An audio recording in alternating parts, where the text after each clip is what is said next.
오늘 고린도전서 강의 32번째, 사라질 것과 남을 것, 사랑은 끝까지 남는다 라고 하는 제목입니다.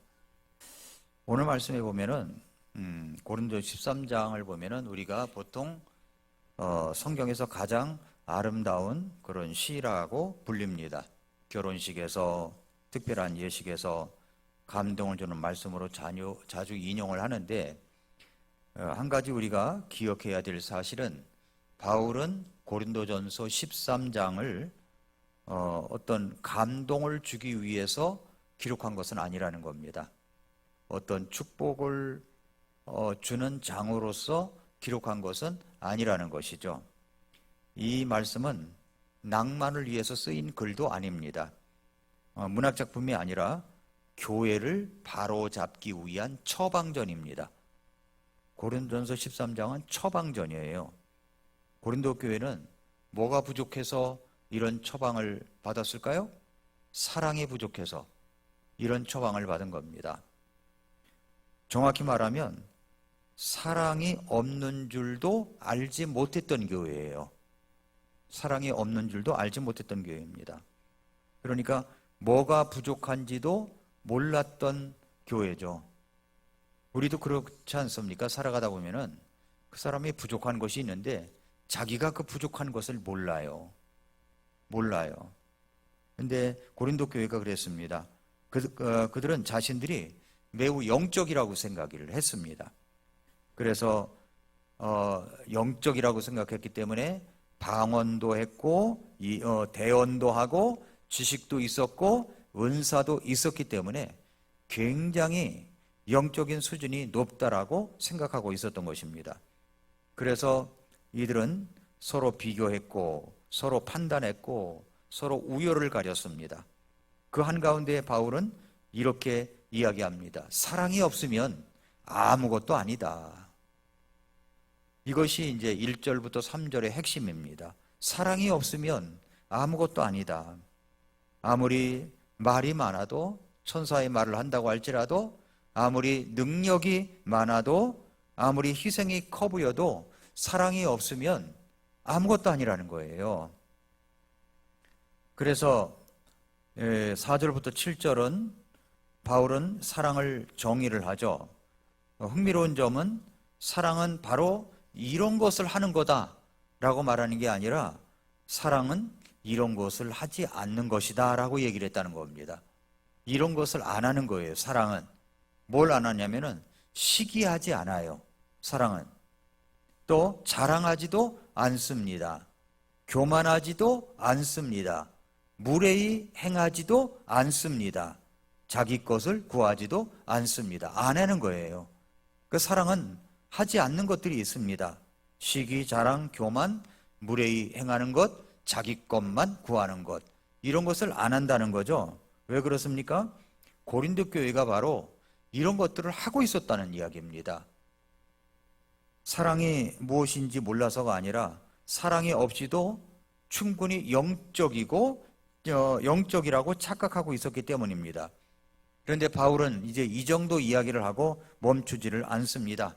우리가 보통 이제 7절에서 끝냈을 것 같은데, 사랑은 이러하니까 앞으로 이렇게 사랑하거라 하면서 끝냈을 것 같은데, 바울은 8절에서 이제 방향을 바꿔서 이야기를 합니다.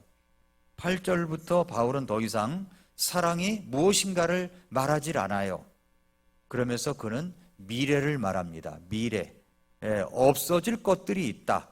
그칠 것들이 있다. 사라질 것들이 있다라고 얘기를 합니다. 없어질 것, 그칠 것, 사라질 것들이 있다라고 얘기를 하는 겁니다. 왜 갑자기 이렇게 미래형으로 이야기를 할까요?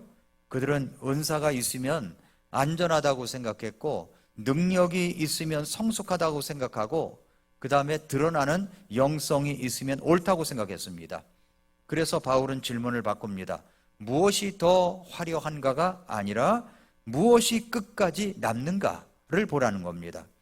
오늘 본문은 사랑에 대한 감상문이 아니라 사라질 것과 남을 것을 그렇게 가르는 말씀입니다. 그래서 바울은 이제 이렇게 묻고 있는 거예요. 언젠가는 끝날 것을 붙잡고 있느냐, 아니면 끝까지 남을 것을 붙잡고 있느냐라고 하는 겁니다. 이 질문을 붙든 채 우리는 8절부터 있는 말씀을 한번 들어가 보도록 하겠습니다. 먼저 첫째로 사라질 것들 대해서 이야기를 합니다. 사라질 것들, 은사는 영원하지 않다라고 하는 겁니다. 여기서 13장을 읽을 때 종종 4절부터 7절에서 멈추고 그 다음에 이제 노래가 있다고 할지라도 여기로 7절까지가 끝나는 겁니다. 사랑은 오래 참고 사랑은 친절하며, 여기까지만 읽고서 이제 감동을 받고 끝내버리는 거죠. 그런데 바울은 여기서 끝나지 않습니다. 사랑의 정의를 말한 뒤에 이제 시간의 방향을 바꿉니다. 그래서 현재에서 미래로 갑니다. 미래. 지금에서 그때로, 그날로 시선을 옮깁니다. 왜 그렇습니까? 고린도 교회가 자랑하는 것들이, 그들이 자랑하는 것들 하나하나를 보면은 마치 그것이 영원한 것처럼 이야기하고 있기 때문에 그런 겁니다. 그래서 바울은 사랑장 끝에서 사라질 것, 남을 것을 구분합니다. 사라질 것은 무엇이고 남는 것은 무엇이냐, 이것을 구분하는 거죠. 그래서 8절 보세요. 사랑은 결코 없어지지 아니하나 대언들은 있다 해도 없어질 것이요 타 언어들도 있다 해도 그칠 것이며 지식도 있다 해도 사라지리라. 여기 보세요. 없어질 것, 그칠 것, 사라질 것 이야기하고 있죠. 이 문장은 짧지만 고린도 교회로서는 큰 충격을 받은 겁니다. 없어질 것도 있다고? 그칠 것도 있다고? 사라질 것도 있다고? 근데 그 사라질 것들이 뭐예요? 그칠 것이 뭐예요? 대언들은 있다 해도 없어질 것이요. 타 언어들도, 방언을 말하죠. 타 언어들도 있다 해도 그칠 것이며 지식도 있다 해도 사라지리라. 이 교회가 가장 영적이라고 생각했던 것들, 대언, 그리고 방언, 그리고 지식, 이 세 가지가 없어진다는 겁니다. 없어지고 그치고 사라진다는 거예요. 그러니까 깜짝 놀라는 거죠. 그러면서 그 앞서서 뭐라고 그러냐면은 사랑은 결코 없어지지 않는다고 그랬잖아요. 사랑은 결코 없어지지 않는다. 근데 없어질 것, 그칠 것, 사라질 것은 있다는 겁니다. 그러니까 남을 것이 있고 사라질 것이 있다. 이렇게 구분해서 이야기를 하고 있습니다. 고린도 교회는 은사를 굉장히 자랑했습니다. 문제는 은사를 가진 것이 아니라 은사가 정체성이 되어버린 거예요. 나는 뭐 방언을 해, 나는 뭐 예언, 대언의 은사가 있어, 나는 지식이 아주 풍부해, 이렇게 자랑을 했다는 겁니다. 이것이 그들의 영성의 증거가 되어버렸습니다. 그러나 바울은 말합니다. 너희가 그렇게 붙잡고 있던 것들, 자랑했던 것들 없어진다는 거예요. 다 끝난다는 겁니다. 이게 얼마나 무서운 말입니까? 왜냐하면 바울은 지금 그런 은사를 부정하는 것이 아니라 은사를 영원한 기준으로 삼고 있는 것을 이야기하는 겁니다. 은사는 영원한 표지가 아니라 은사는 임시적 도구일 뿐이라는 겁니다. 임시적 도구.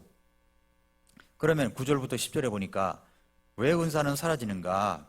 우리가 부분적으로 알고 부분적으로 대언하나 완전한 것이 오면 그때에는 부분적인 것이 없어지리라. 바울이 말하는 핵심 단어가 하나가 있죠? 부분적이라는 거예요. 부분적으로 알고 부분적으로 대언했어요. 근데 부분적으로 했던 것이 없어진다는 겁니다. 대언은 하나님의 뜻을 부분적으로 전달하는 겁니다. 또 지식은 하나님의 진리를 부분적으로 이해하는 겁니다. 방언은 계시 전달을 위해서 일시적 수단으로 주어진 겁니다. 여기서 중요한 것은 바울이 은사를 나쁜 것이라고 말하지 않습니다. 은사는 필요해요. 왜 필요합니까? 완전함에 이르기까지 교회를 돕기 위한 도구가 되기 때문에 그런 것입니다. 예를 들어 보겠습니다. 공사 현장을 가면은 공사 현장에 목수가 일을 할 때 아주 훌륭한 목수라고 할지라도 연장이 좋아야 훌륭함이 드러나는 겁니다. 도구가 좋아야 된다는 거죠. 도구가. 그래서 이제 어느 공사 현장에 가보니까 망치도 있고 드릴도 있고 사다리도 있습니다. 이제 건물이 완공이 됐어요. 리모델링이 다 끝났습니다. 그럼 어떻게 합니까? 사다리를 계속 거실에 둬야 될까요? 망치를 무슨 어디에다가 잘 모셔둬야 될까요? 드릴을 갖다가 눈에 보이는데 둬야 될까요? 아닙니다. 싹 다 치워버려야 돼요. 그래야 리모델링한 멋진 작품이 그대로 유지될 수가 있습니다. 마찬가지죠. 우리가 이 도구라고 하는 것은 목적이 아닙니다. 도구는 어떤 일의 끝을 맺도록 돕는 겁니다. 돕는 거예요. 그래서 목적이 이루어지면 도구는 내려놓게 되는 거죠. 바울이 말하는 논리가 이겁니다. 은사, 도구라고 하는 것은 부분적 필요를 위해서 주어진 것이고 부분적 필요는 완전한 것이 오면은 끝난다는 겁니다. 그래서 은사는 사라지는 것이 정상이라는 거예요. 그러므로 바울의 결론은 분명합니다. 은사가 사라지는 것은 비극이 아니라 정상적인 기결이다라고 하는 겁니다. 그럼 완전한 것이 무엇입니까? 9절 10절에 보니까 10절에 완전한 것이 오면 그때에는 부분적인 것이 없어지리라. 여기 질문에 이제 완전한 것이 무엇이냐 하는 겁니다. 바울의 말을 정확히 따라가 보면 완전한 것은 사랑이 아닙니다. 왜냐하면 문맥에서 사랑은 없어지지 않는 것으로 이미 선언되었고 완전한 것은 부분적인 것을 끝내는 어떤 돌의 사건처럼 묘사되어 있습니다. 또 완전한 것은 단지 교회가 더 성숙해지는 단계만을 말하는 것은 아닙니다.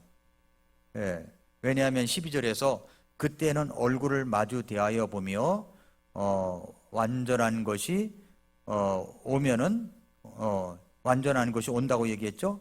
그러므로 이제 현재와 전혀 다른 차원의 인식 상태를 말하고 있는 겁니다. 자, 그러면 세 번째는 문맥상 완전한 것은 부분적 계시가 끝나고 완전한 상태가 도래하는 시점을 이야기하는데 우리의 믿음으로 볼 때 이 완전한 것은 성경의 완성입니다. 성경의 완성. 그러니까 성경이 왔잖아요. 지금 대원이 있습니까? 없죠. 지금 방언이 있습니까? 없는 거예요. 왜냐하면 그친다고 했기 때문에 방언도 그치고 했죠. 그럼 오늘날 있는 방언은 뭐냐? 그거는 정상적인 것이 아니라는 겁니다. 하나님이 주신 것은 외국어를 이야기하는 거예요. 그래서 킹제임스 성경에 타 언어라고 되어 있지 모르는 말이라고 되어 있는 게 아니에요. 타 언어입니다. 언어예요. 언어는 누군가는 알아들어야 됩니다. 누군가는 그럼 통역하는 사람이 있다고요? 아니에요. 이방 종교를 믿고 있는 아프리카의 토속 종교를 믿고 있는 사람들도 방언을 한답니다. 이상한 방언을. 그런데 그것을 어떤 사람이 분석해 보니까 순 욕지거리들 이런 것들만 나열되어 있었다는 이야기를 들었습니다. 그러니까 그것은 이제 일시적으로 그때 당시에 외국어가 필요한 겁니다. 베드로가 설교할 때 각국 사람들이 모여서 예루살렘 6월절에 모였을 때 오순절날 모였을 때 그때 각국 사람들이 이제 모이게 됐죠. 그때 이제 베드로가 설교를 했습니다. 베드로는 다국어로 다 동시에 이야기한 게 아니잖아요. 그 베드로는 자기 언어로만 이야기를 한 겁니다. 그랬을 때 모든 사람들이 다 알아들었다고 그랬어요. 알아들었어요. 그러니까 이제 그때 당시에는 그게 필요했습니다. 필요했어요. 복음을 전하려고 하다 보니까. 고린도에도 그게 필요했죠. 고린도는 항구 도시라 많은 다국적 사람들이 몰려왔기 때문에 그것이 필요했습니다. 외국어를 하는 것이 필요했었죠. 복음을 전하니까. 그러니까 자기도 배워보지도 않은 외국어를 하는 은사를 받았으니 얼마나 자랑스럽고 그러고 다니겠어요. 영어를 공부하지 않았는데 영어를 막 하고 다녀요. 일본어를 공부하지 않았는데 일본어를 하고 다녀요. 깜짝 놀랄 일 아닙니까? 자랑할 수 있겠죠. 근데 그걸 왜 주셨냐는 거죠. 복음 전함을 위해서 주신 거다라고 하는 겁니다. 그러므로 여기서 중요한 것은 뭐냐면 이 완전한 것은 뭐냐면 성경의 완성이라는 겁니다. 성경이 온전한 것이, 완전한 것이 왔기 때문에 부분적으로 하던 것이 다 그치게 되어 있다는 것이죠. 자, 그러면 성도 여러분, 바울이 이 말을 하는 목적은 단순합니다. 은사가 나쁘다가 아니에요. 은사를 자랑하지 말라도 아닙니다. 바울은 뭐냐면 너의 신앙의 기준이 뭐냐, 이걸 이제 묻는 겁니다. 사람은 눈에 보이는 것을 붙잡고 싶어 하죠. 드러나는 것을 신앙의 증거로 삼고 싶어 합니다. 그러나 바울은 말합니다. 그것은 언젠가는 끝난다.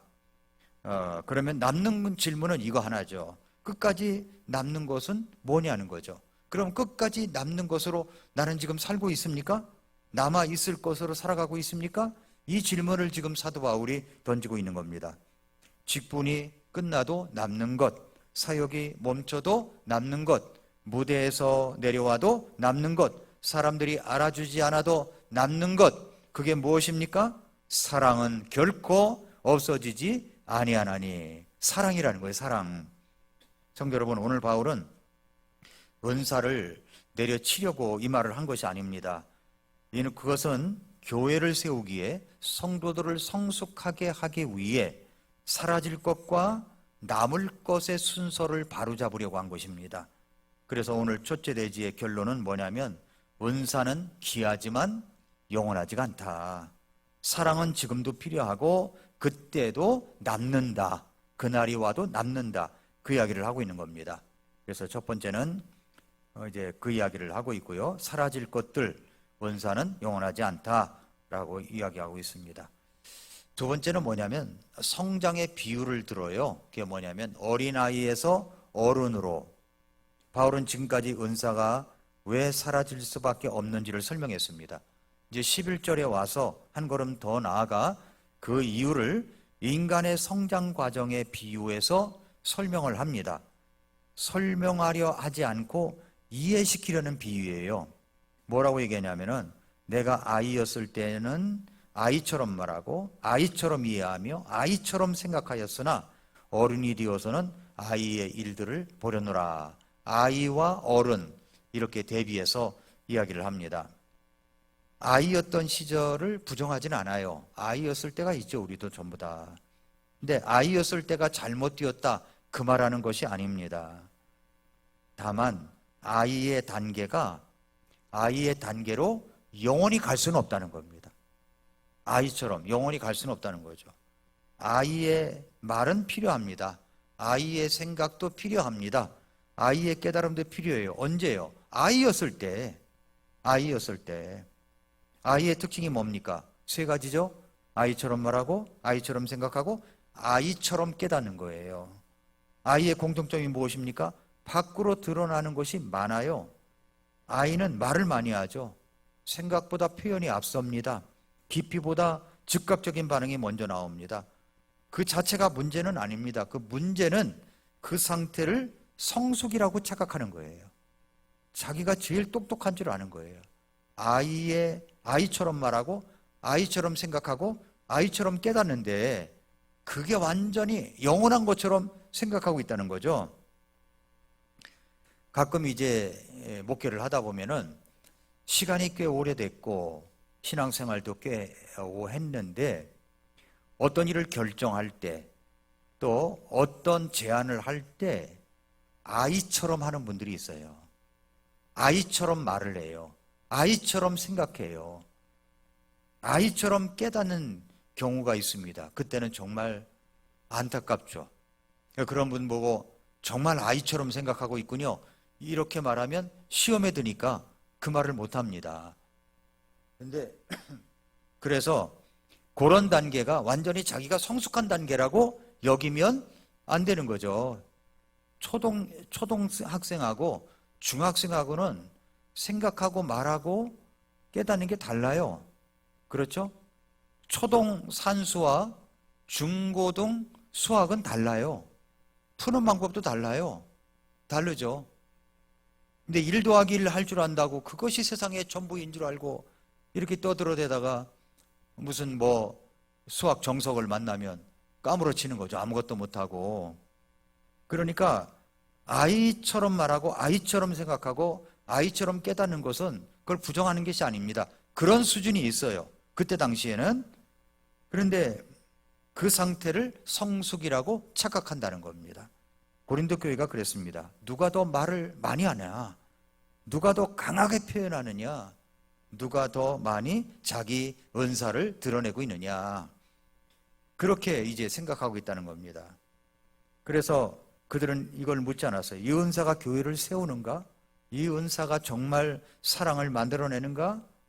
그런데 그들은 말하기를 누가 더 방언을 많이 말하느냐? 누가 더 대언을 하느냐? 누가 더 지식이 많으냐? 이걸 이야기했다는 겁니다. 이것은 성숙의 질문이 아니라 어린아이의 경쟁 질문이에요. 경쟁 질문.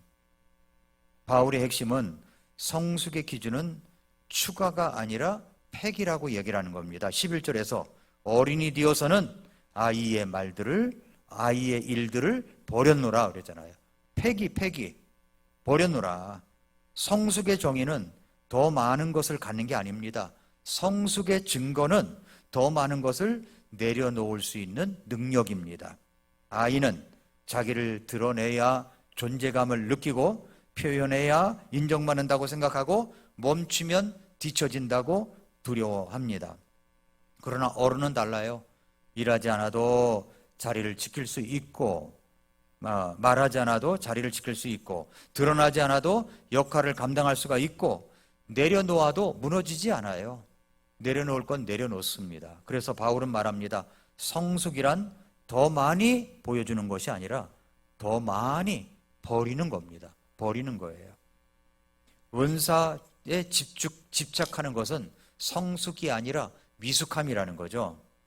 바울은 지금 은사를 공격하는 것처럼 보일 수 있습니다만 바울은 은사 자체를 문제 삼는 게 아닙니다. 문제 삼는 것은 은사에 대한 집착입니다. 왜 은사 집착이 미성숙의 신호입니까? 아이는 수단과 목적을 구분하지 못해요. 아이는 과정과 결과를 혼돈합니다. 그래서 고린도 교회는 은사를 사랑으로 가는 도구가 아니라 자기 자신을 증명하는 도구, 목표로 사용하고 있었기 때문에 문제가 되는 겁니다. 그래서 바울 자신 스스로 이런 이야기를 합니다. 내가 아이였을 때는 그랬어요. 자신의 예를 들어요. 내가 아이였을 때는 그러면서 고린도 교회를 정죄하는 게 아닙니다. 자기 자신을 예를 들어서 이야기하는 거예요. 바울은 말하죠. 너희만 그런 게 아니다. 나도 성장의 과정을 거쳤다. 나도 아이였을 때가 있었다. 라고 하는 거죠. 오늘 본문은 우리에게 묻습니다. 나는 지금 어떤 걸 붙들고 있느냐 하는 겁니다. 그 붙잡음이 성숙의 증거입니까? 아니면 미성숙의 흔적입니까? 혹시 우리는 말하는 신앙에 머물러 있지는 않습니까? 드러나는 신앙을 영성으로 착각하고 있지는 않습니까? 내려놓지 못하는 것을 열심이라고 부르고 있지는 않습니까? 어른이 되어서는 아이의 일들을 버렸노라. 성숙한 신앙은 더 말을 많이 하려고 하지 않아요. 더 사랑하려 합니다. 가끔 이제 우리 교회에 이제 그 인터넷 유튜브 방송이나 이것을 듣고 오시는 분들이 계세요. 이런 분들이 오면 그 지식이 엄청 많습니다. 엄청 많아요. 그래서